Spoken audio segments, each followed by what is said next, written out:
పూల రెక్కలు కొన్ని తేనె చుక్కలు రంగరిస్తివు ఇలా బొమ్మ చేస్తివు అసలు భూలోకం ఇలాంటి సిరి చూసి ఉంటదా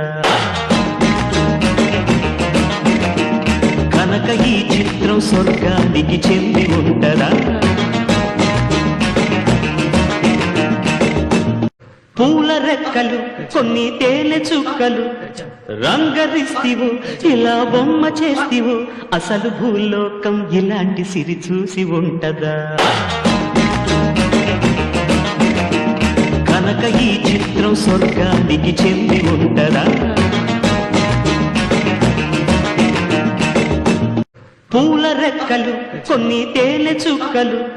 రంగరిస్తివు ఇలా బొమ్మ చేస్తివు అసలు భూలోకం ఇలాంటి సిరి చూసి ఉంటదా